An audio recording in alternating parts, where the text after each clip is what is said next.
কিছু কিছু বউরা আছে যারা বিয়ের পর শ্বশুর বাড়িতে গিয়ে একদম ফুল অধিকার খাটায়। তারা এটা বুঝে না যে আমার শাশুড়িটা আগে আসছে, তার অধিকারটা একটু বেশি, তার ছেলের উপর তার হাজারো অধিকার আছে। যে সকল বউরা শাশুড়িকে বলে আপনারও স্বামীর বাড়ি আমারও স্বামীর বাড়ি, আপনার যতটা অধিকার আমারও ততটা অধিকার, ওইসব বোনদেরকে আমি বলতে চাই তোমার শাশুড়ির মতো তোমার বয়স হোক, তোমার শাশুড়ির মতো হাজারো যন্ত্রণা তুমি সহ্য করো, তারপর এই অধিকারটা তুমি দেখাইও। তুমি কাল আইসে যদি আজকে এই অধিকার দেখাও তাহলে কোনো শ্বশুর শাশুড়ি সেটা সহ্য করবে না।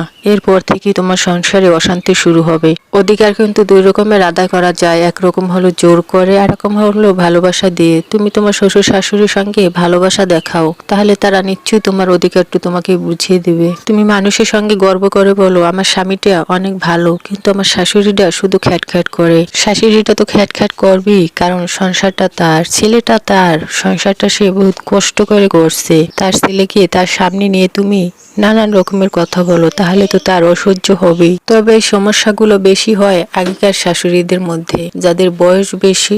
ওইসব শাশুড়িদের ঘরে বউ হয়ে গেলে এরকম সমস্যা হয়, আর এটা হওয়াটা স্বাভাবিক, কারণ ওইসব শাশুড়িরা এখনকার মতো মডেলিং না। তারা যখন বউ ছিল তাদের সময়টা ছিল অন্য রকমের। তারা শ্বশুর শাশুড়ির ভয়ে কিংবা লজ্জায় স্বামীর সঙ্গে এক জায়গায় দাঁড়িয়ে কথা বলতো না। আর এখন তো শ্বশুর শাশুড়ির সামনে হাত ধরে টানাটানি করে, তারপরও শ্বশুর শাশুড়ি কিছুই বলে না। এখন যুগটাই হয়তো